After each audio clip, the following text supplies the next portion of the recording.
She screamed at me in that restaurant. Everyone heard it. Everyone saw me walk away. But what I found when I got home that night made the humiliation feel like a warm-up. Some secrets aren't meant to stay hidden. And some discoveries make you realize you're not paranoid. You're in danger. My name is Braden Foster. I'm 45 years old, and for the past 12 years, I've worked as a warehouse supervisor for Meridian Logistics in Charlotte, North Carolina. It's not glamorous work, but it's honest. I manage inventory, coordinate shipments, make sure nothing gets lost or stolen. I'm good at what I do. People respect me at work. At least, they used to respect me at home, too. I met Cassidy 7 years ago at a company barbecue. She'd just been hired as a logistics coordinator, working in the office while I handled the warehouse floor. She was 29, beautiful in that effortless way some women have, and she had a daughter from a previous relationship. Olivia was 2 years old then, with blonde curls and her mother's green eyes. Cassidy told me her ex had bailed when Olivia was 6 months old, just vanished, left her to raise a baby alone while finishing her degree. I fell hard, maybe too hard. Here was this strong woman juggling motherhood and career, and she chose me. Plain old Braden Foster, the guy who wore steel-toed boots to work and had grease under his fingernails. My friends warned me about dating a coworker. My older sister Patricia pulled me aside at Thanksgiving that year and said, "Just be careful. Something feels off about her." But I didn't listen. I was in love with the idea of being needed. We got married 2 years later. Small ceremony. Just immediate family and a few friends. Olivia was my flower girl. She called me Braden back then, shy and unsure. It took another year before she started calling me Dad, and when she did, I thought I'd finally gotten everything right. I should have paid attention to the small things. How Cassidy never wanted me to touch her in public. How she'd pull away if I tried to hold her hand to the grocery store or put my arm around her at church. "I'm not big on PDA," she'd say, laughing it off. I told myself it was just her personality, that not everyone needed to broadcast their love. But it wasn't just the lack of affection. It was the way she looked at her phone constantly, always angling the screen away from me. The way she'd schedule girls' nights 3 times a week and come home smelling like cologne that definitely wasn't hers. The way our joint savings account kept getting smaller, $50 here, $80 there, always with vague explanations about work clothes or Olivia's school stuff. I convinced myself I was being paranoid, jealous. My dad used to say, "A man who doesn't trust his wife has already lost her." So I buried my doubts and played the role of the supportive husband. Then came that night at Romano's, our anniversary. 5 years married. Cassidy picked the restaurant, same as always. I showed up 10 minutes early, wearing the navy blazer she'd bought me last Christmas. I even got a fresh haircut that afternoon. When she arrived 20 minutes late, she looked me up and down with this expression I'd never seen before, something between disgust and amusement. We barely spoke during dinner. She kept texting someone, smiling at her screen. When I reached across the table to touch her hand, just to feel connected to my own wife, she jerked away like I'd burned her. "Don't touch me," she hissed. Then louder, so the tables around us could hear, "You look ridiculous." The restaurant went quiet. Forks stopped moving. Conversations died. I felt every pair of eyes in that room land on me. And for the first time in 5 years, I saw her clearly.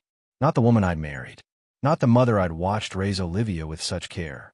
I saw someone who genuinely despised me. I stood up slowly, pulled 3 20s from my wallet, and dropped them on the table.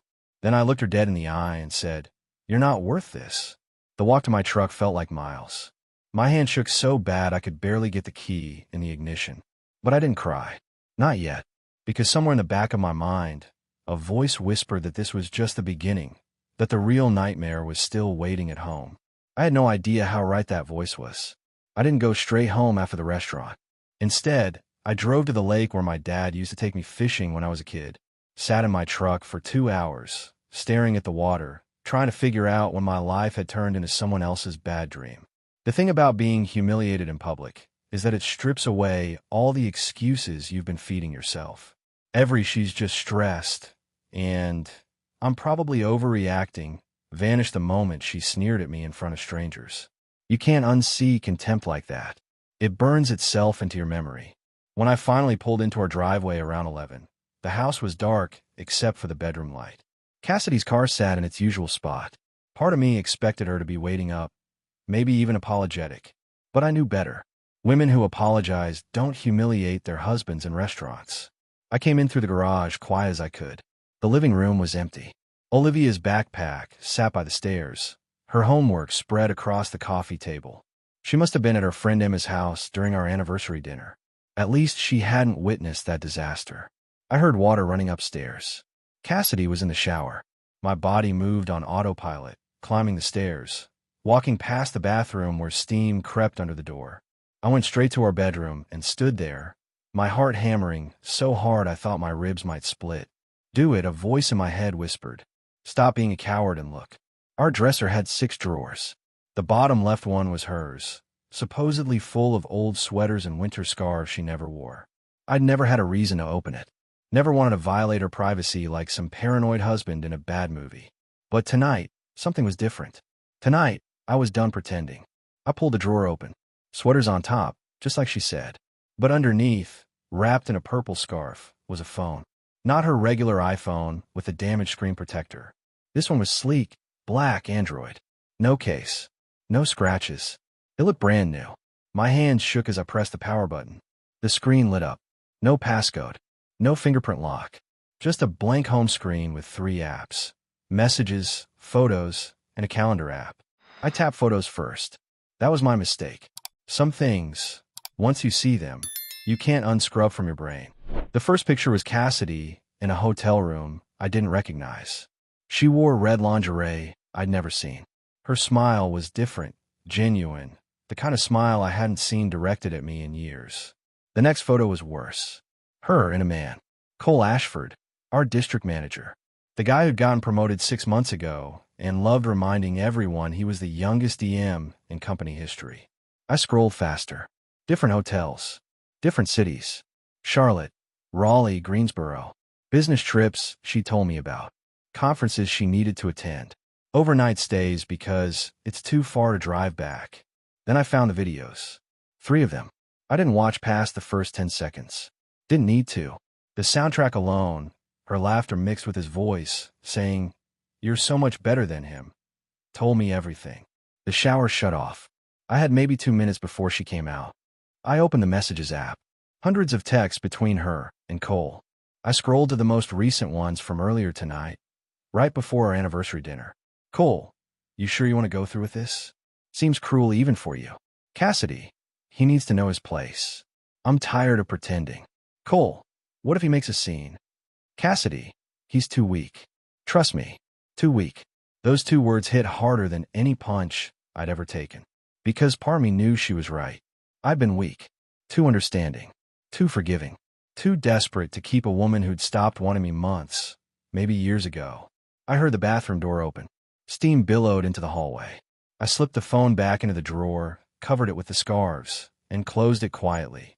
Then I walked to the guest room and locked the door behind me. I didn't sleep that night. Just lay there in the dark, staring at the ceiling, planning my next move. Because if Cassidy thought I was too weak to fight back, she was about to learn how wrong she was. Morning came too fast. I heard Cassidy moving around the bedroom at 6:30, getting ready for work like nothing had happened. Like she hadn't destroyed our marriage in front of a restaurant full of strangers 12 hours ago. The guest room door was still locked. She didn't knock. I waited until I heard her car pull out of the driveway before I moved. Then I got up, showered, and made myself think like a strategist instead of a wounded husband. Emotions were a luxury I couldn't afford right now. First call was to my bank. I set up a new checking account. Individual, my name only. Had my paycheck direct deposit switched over effective immediately. The woman on the phone asked if everything was all right. I told her I was just separating finances for tax purposes. She didn't push. Second call was to Jerry McCall, a divorce attorney my buddy from the warehouse had used 2 years ago. Jerry's office could see me at 2 o'clock. I took a personal day from work. Told my supervisor I had a medical appointment. Not exactly a lie. My marriage was dying, and I needed a specialist. Jerry's office was in a strip mall between a tax service and a nail salon. Not fancy, but I wasn't looking for fancy. I was looking for someone who'd help me survive this without losing everything I'd worked for. Jerry was mid-50s, gray beard, looked like he'd seen every kind of marital disaster imaginable. I laid it all out. The restaurant humiliation, the second phone, the photos and videos, the text calling me weak.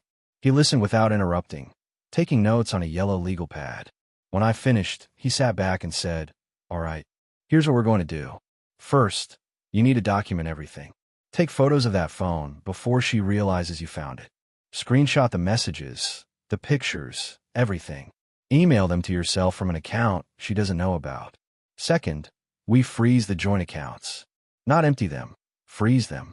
Shows the court you're being fair. Third, you file first. Control the narrative." "What about Olivia?" I asked. The kid wasn't mine biologically, but I'd raised her for 5 years. She called me Dad. Jerry's expression softened. "That's tricky. You're not her legal parent. But if you want to pursue visitation rights, we can argue for it based on established relationship. Courts sometimes grant it if it's in the child's best interest." I left Jerry's office with a plan and a retainer agreement. $3,000 up front. Worth every penny if it meant I didn't get destroyed in the divorce. When I got home, Cassidy's car was already in the driveway. She was early. My stomach tightened, but I kept my face neutral as I walked inside. She was in the kitchen, leaning against the counter with her arms crossed. "We need to talk," Cassidy announced. I set my keys down. "About what?" "About last night. About you embarrassing me in front of people." I almost laughed. She was trying to flip this on me. Classic. "I embarrassed you." My voice stayed calm, measured. "That's interesting. You walked out on our anniversary dinner, Braden. Made me look like some kind of villain." I stepped closer, looked her right in the eye. "You told me not to touch you. Call me ridiculous. In front of everyone. But sure, I'm the problem." She opened her mouth to respond, but I wasn't done. "I'm sleeping in the guest room from now on, and we're going to need to have a real conversation soon. But not tonight." Then I walked upstairs before she could say another word. Behind me, I heard her say something under her breath, but I didn't turn around. I had evidence to photograph. 2 days later, my sister Patricia called. Said she needed to see me. Wouldn't say why, just that it was important.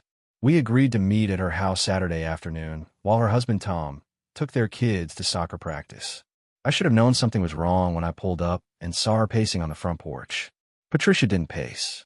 She was the calm one in the family, the one who kept it together when our dad died, the one who talked me down from bad decisions more times than I could count. "Hey," I said, climbing out of my truck. "What's going on?" She looked at me with eyes that were red-rimmed and tired. "Come inside. We need to talk."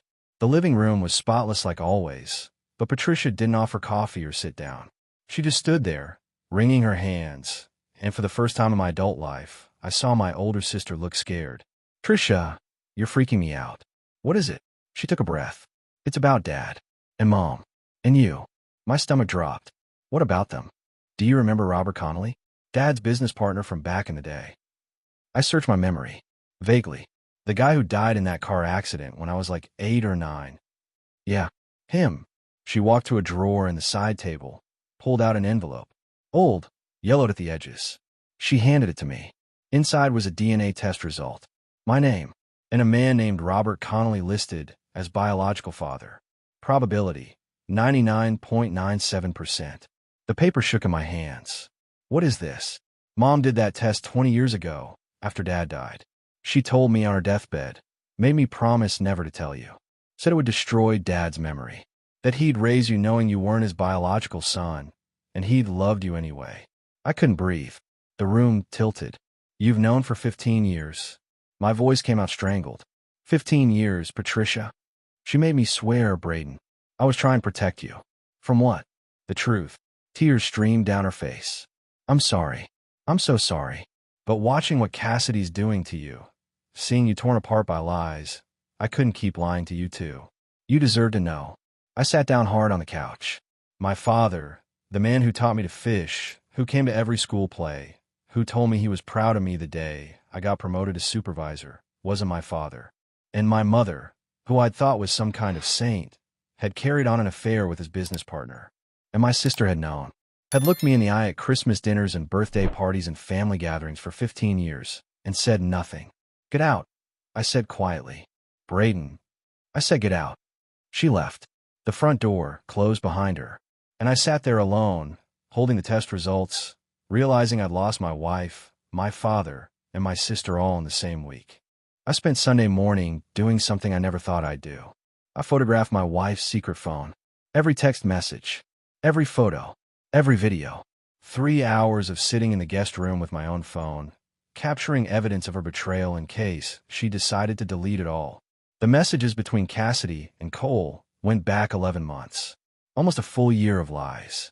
Planning hotel meetups, laughing about me, discussing their future together. One exchange from March stood out. Cassidy, I think I'm going to tell him I want to try for a baby. Keep him distracted. Cole, you're evil. I love it. Cassidy, he's been asking about it for 2 years. Might as well use it to buy us more time. My hand shook reading that. She'd been stringing me along with the promise of a family while planning her exit. Every conversation about having a child, every time she said, maybe next year, was calculated manipulation. But the worst discovery was in her calendar app. She'd been tracking something labeled insurance policy. I clicked on it. It was a life insurance policy. On me. For $750,000. The beneficiary? Cassidy Foster. The data was opened 3 months ago, right after Cole got promoted to district manager. I took screenshots of everything. Then I found a folder on her phone labeled Backup Plans. Inside were PDFs. One was titled Accidental Death Benefits. Another was titled Spousal Rights in North Carolina. My blood ran cold. I forwarded everything to the email account I'd created specifically for this, then deleted the sent messages from her phone. She'd never know I'd been there. Monday morning, I met with Jerry again. Showed him everything. The messages, the photos, the insurance policy, the suspicious documents. His face went from professional to genuinely concerned. Braden, this is serious, Jerry said, his lawyer voice dropping. I need to ask you something directly. Do you feel safe in your home? What do you mean? This insurance policy, combined with these documents about accidental death, raises red flags. Has she done anything unusual? Changed your medications? Asked you to go somewhere isolated? I thought back. 2 weeks ago, Cassidy had suggested we take a weekend trip to the mountains.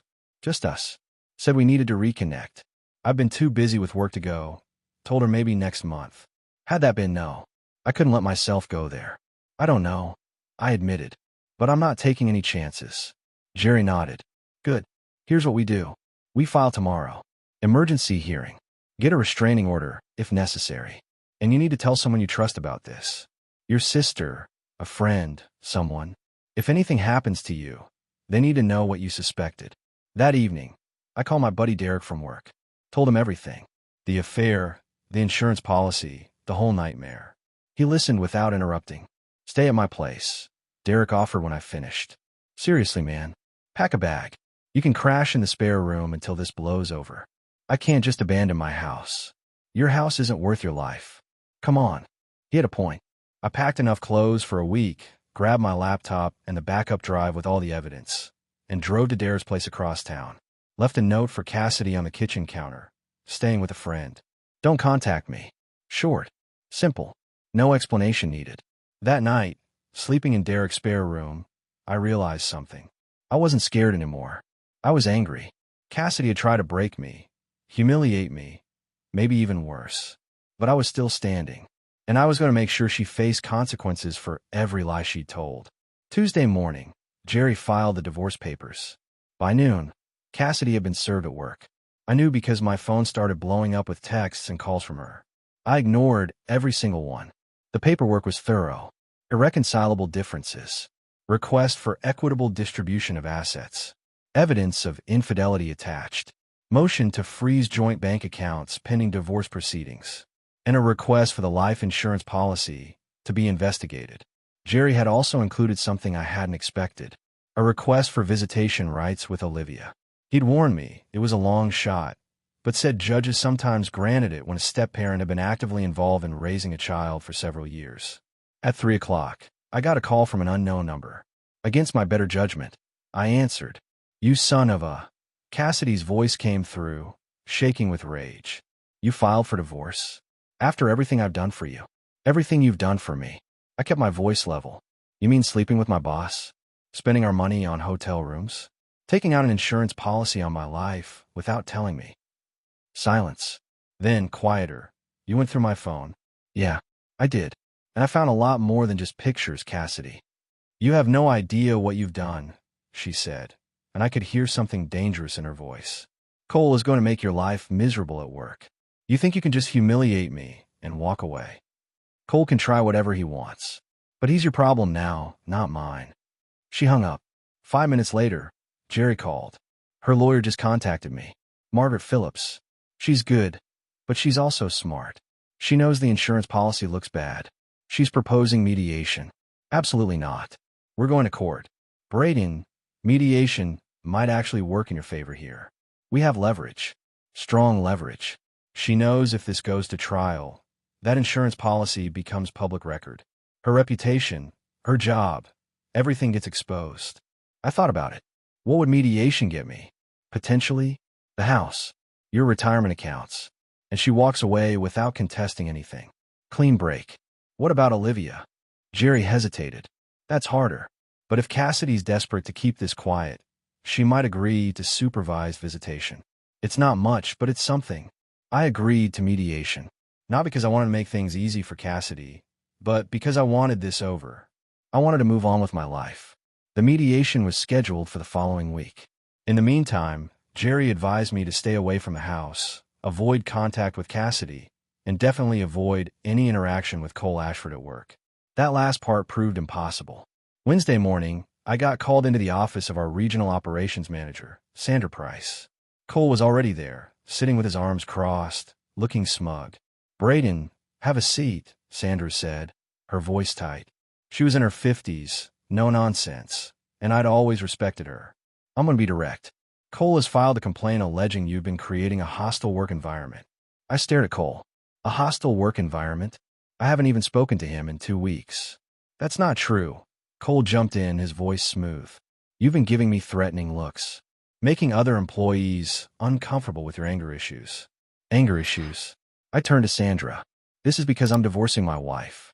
Cole's been having an affair with her for almost a year. He's trying to get me fired, so I look bad in divorce court. Sandra's expression didn't change, but I saw something flicker in her eyes. Recognition, maybe. Do you have proof of this affair? Yes, ma'am. Photos, text messages, everything. And I'll provide it to HR if necessary. Cole's smug expression faltered. Sandra looked between us. All right. Cole, you're dismissed. Braden, stay. After Cole left, Sandra leaned back in her chair. Is this going to become a legal problem for the company? No, ma'am. I'm handling it privately. But if Cole keeps trying to interfere with my job, I'll have my attorney file a harassment complaint. She nodded slowly. Understood. Get back to work. And Braden, document everything. Every interaction with Cole. Every email. Everything. Yes, ma'am. I left her office feeling something close to victory. Cole had tried to ambush me, and it had backfired. Sandra was too smart to fall for his games. But I knew this was just the beginning. Cole and Cassidy were going to fight dirty, and I needed to be ready for whatever came next. The mediation took place in a conference room at Jerry's law office. Neutral territory. Cassidy arrived with her attorney, Margaret Phillips, a sharp-looking woman in her 50s who'd probably seen every divorce trick in the book. Cassidy wouldn't look at me. Good. I didn't want to see her face anyway. We sat on opposite sides of a long table. Jerry laid out our position first. Evidence of the affair. The insurance policy. The suspicious documents. Financial records showing Cassidy had drained nearly $15,000 from our joint account over the past year on business trips that were really hotel rooms with Cole. Margaret tried to downplay it. Said the insurance policy was a legitimate financial planning decision. That the affair, while regrettable, didn't impact the division of assets. That Cassidy deserved half of everything because she'd been a supportive spouse. Jerry didn't raise his voice. Didn't need to. He just slid a folder across the table. Page 7. Text messages between your client and Cole Ashford discussing accidental death benefits. Page 12. Calendar entries labeled insurance policy with notes about making sure Braden went on that mountain trip alone. Margaret's face went pale as she read. She leaned over and whispered something to Cassidy. Cassidy's jaw tightened, but she nodded. My client is willing to negotiate, Margaret finally said. The negotiation took 3 hours. Back and forth. What about the house? What about retirement accounts? What about Olivia? That last one was the hardest. Jerry had prepared me. Told me I probably wouldn't get much since I wasn't Olivia's biological or adoptive father. But I had to try. My client has been Olivia's primary father figure for 5 years, Jerry argued, his voice steady. He's attended every parent-teacher conference, every school play, every soccer game. The child calls him dad. Severing that relationship would be traumatic for her. Margaret countered. My client is the biological mother. She has full legal custody. Mr. Foster has no parental rights. Then let's create them, Jerry said. Supervised visitation. Once a month. The child's therapist can confirm whether it's beneficial. If it's not, we revisit in 6 months. Cassidy whispered something to Margaret. Margaret nodded and said, once a month. 2 hours. Supervised by a neutral third party. Non-negotiable. It wasn't enough. Would never be enough. But it was something. By the end, we'd hammered out an agreement. I kept the house, my retirement accounts, my truck. She got her car and half of what was left in our joint savings, about $8,000. The life insurance policy would be canceled, the premiums refunded, and I get to see Olivia once a month. There's one more condition, Jerry added. Cole Ashford stays away from Braden at work. No direct contact, no interference. If he violates that, we file a restraining order. Margaret looked at Cassidy. Cassidy nodded, her expression bitter. We signed the papers that afternoon. Just like that, my marriage was over. No dramatic courtroom scene. No judge banging a gavel. Just signatures on paper and a mediator's stamp. As we left, Cassidy finally spoke to me. I hope you're happy. I stopped and turned to face her. Happy? You try to humiliate me. Steal from me. Maybe worse. And you're asking if I'm happy. I never meant. Yes, you did. You meant every bit of it. But here's the thing, Cassidy. I'm still standing. And you? You're stuck with Cole Ashford, a man who convinced you to betray your husband and put an insurance policy on his life. Good luck with that. I walked away before she could respond. Outside, the North Carolina sun was shining. The air felt cleaner somehow. Lighter. Jerry caught up with me in the parking lot. You did good in there, Braden. Kept your cool. That's what wins these things. Thanks for everything, Jerry. One piece of advice. Stay away from that house for a few days. Let her move her stuff out. Once she's gone, change the locks. Start fresh. I took his advice.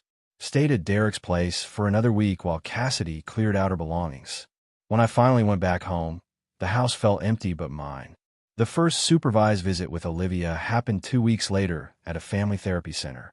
The supervisor was a woman named Rachel, mid-40s, kind eyes, who explained that she'd be in the room the entire time to ensure everything stayed appropriate. Olivia came in holding Cassidy's hand. When she saw me, her face lit up.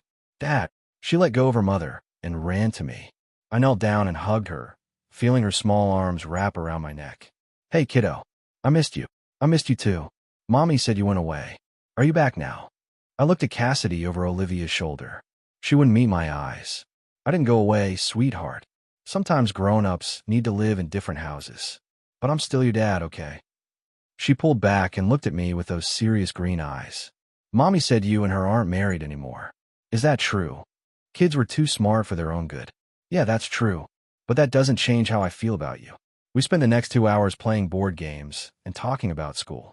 Olivia told me about her new friend Madison, about how she got an A on her spelling test, about how she wanted to try karate. Normal kid stuff. Stuff that reminded me what I'd lost. But then, as the session was ending, Olivia said something that made my blood freeze. Dad, can I tell you a secret? I glanced at Rachel, who nodded. Of course, kiddo. Olivia leaned in close and whispered. I saw Mommy with Uncle Cole one time. They were kissing. In our kitchen. I told Mommy I saw, and she said I was making up stories. But I wasn't. I saw them. My heart shattered. This 9-year-old girl had carried that secret, been told by her own mother that she was a liar. When was this, Olivia? A long time ago, before you moved out. I got scared because Mommy looked mad when I told her. Rachel stepped forward gently.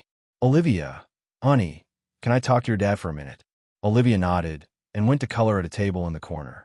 Rachel pulled me aside. That's significant information, she said quietly. A parent gaslighting a child about what they witnessed is concerning. I'm required to document this. It could affect custody arrangements. What does that mean? It means I'll be recommending increased visitation and possibly family therapy for Olivia with a trauma specialist. This child has been carrying a burden she shouldn't have to carry. When the session ended and Cassidy came to pick up Olivia, Rachel pulled her aside. I couldn't hear the conversation, but I saw Cassidy's face go from confused to defensive to angry. She left with Olivia without saying goodbye to me. That night, Jerry called. I heard from the mediator. The supervised visitation report was very favorable. They're recommending we expand to twice a month, for hours each. Cassidy's attorney isn't fighting it. Why not? Because fighting it would mean explaining why her daughter felt the need to lie about witnessing the affair. It makes Cassidy look worse. She's cutting her losses. For the first time since this nightmare started, I felt like maybe, just maybe, something was going right. Not perfect. Not what I'd hoped for when I married Cassidy 7 years ago. But better than nothing. And for now, better than nothing was enough. 3 months after the divorce was finalized, the company held its annual holiday banquet. I almost didn't go. The thought of seeing Cassidy and Cole in the same room made my stomach turn. But Derek convinced me otherwise. You've got nothing to hide, he said. They're the ones who should be ashamed. Go. Hold your head high. The banquet was at the Marriott downtown. 200 employees, management, their spouses. I wore the same navy blazer from that disaster anniversary dinner, but this time it felt different. Like armor instead of costume. Cassidy was there with Cole. They sat at a table near the back, trying to be inconspicuous. Didn't work. Everyone knew. Word had spread through the warehouse like wildfire. Affair. Insurance policy. Divorce. The rumor mill had been working overtime. I sat with Derek and a few guys from my shift. Dinner was served. Speeches were made. Sandra Price gave a presentation about quarterly performance. Everything was normal until dessert arrived. That's when Cole decided to make his move. He walked over to our table, Cassidy trailing behind him looking uncomfortable. Braden, Cole said, his voice loud enough to carry. I think we should clear the air. Be professional about this. I looked up at him. There's nothing to clear. We're divorced. It's done. I just think it's important that everyone knows this wasn't personal. Just two people who fell in love. The table went quiet. Derek's hand landed on my shoulder, warning me to stay calm. But I didn't need the warning. I wasn't that man anymore. I stood up slowly. Looked Cole right in the eye. You're right. It wasn't personal. You sleeping with my wife in hotels I paid for wasn't personal. Her taking out a life insurance policy on me while planning mountain trips wasn't personal. You threatening my job wasn't personal. It was just business, right? Cole's face went red. That's not. No. Let me finish. I continued, my voice steady but carrying across the room. Conversations at nearby tables stopped. You want everyone to know you fell in love? Fine. But make sure they know the whole story. How you convinced a married woman to betray her husband. How you tried to get me fired when I found out. How you're both so desperate to look like victims that you showed up here tonight thinking people would take your side. Cassidy touched Cole's arm. Let's just go, she whispered. But Cole's ego wouldn't let him walk away. You're just bitter because she chose someone better. I smiled. Actually smiled. Better? You're welcome to each other. But here's something to think about, Cole. If she cheated with you, she'll cheat on you. And when she does, remember this conversation. I sat back down. Cole stood there for another few seconds, looking like he wanted to say something else, but couldn't find the words. Finally, he turned and walked away, Cassidy following. The table erupted. Derek clapped me on the back. The other guys were grinning. And from the table next to us, Sandra Price gave me the smallest nod of approval. I didn't feel victorious. Didn't feel anything but relief that it was finally over. The lies. The pretending. The wondering if I was crazy for suspecting what I knew in my gut was true. When I left that night, I walked past their table. Neither of them looked at me. And I realized something important. They didn't matter anymore. None of it mattered. I was free. 18 months after the divorce, I barely recognized my life. In the best way possible. The house was fully mine now, refinanced in my name only. I'd repainted the bedroom, replaced furniture that reminded me of Cassidy, turned the guest room into a proper space for Olivia's overnight visits. Because after that first supervised session, where she told Rachel about witnessing the affair, things had changed. The therapist's recommendation for increased visitation had turned into every other weekend. Then weekends plus one weeknight dinner. Cassidy had fought it at first, but her attorney advised against it. The more she resisted, the worse she looked. Olivia was 10 now, doing well in school, playing soccer in a youth league I'd sign her up for.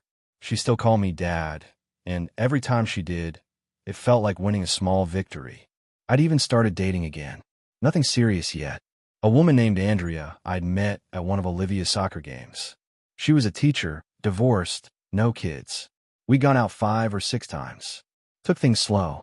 She knew my history, knew I had baggage, and didn't run away. That was something.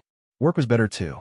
I'd been promoted to operations manager 6 months ago, overseeing 3 warehouse locations instead of 1.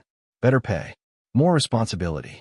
Respect from people who'd watched me survive the worst year of my life with dignity. Patricia and I had slowly rebuilt our relationship. It took time, a lot of long conversations, some arguing, some crying, but eventually I understood. She'd been protecting me in the only way she knew how, even if it was the wrong way. Our father, biological or not, had raised me with love. That was what mattered. One Saturday afternoon, I was in the garage working on my truck when Olivia came out holding her phone. "Dad, Mom wants to talk to you," she said, handing me the device. I wiped my hands on a rag and took the phone. "Yeah, Braden." Cassidy's voice was different, smaller somehow. "I want to tell you before Olivia does. Cole and I broke up." I waited. Didn't say anything. "You were right," she continued. "About everything. He started seeing someone else. Someone from his new job. I caught them together last month. I'm sorry that happened to you," I said. And I meant it. Not because I still cared about her romantically, but because no one deserved that pain. I was terrible to you. I know that now. And I'm sorry. For everything. Apology accepted. But Cassidy, I've moved on. I hope you can too. I know. And I'm glad. You deserve to be happy. We hung up. I handed the phone back to Olivia. "Is Mom okay?" she asked. "She will be. People are resilient.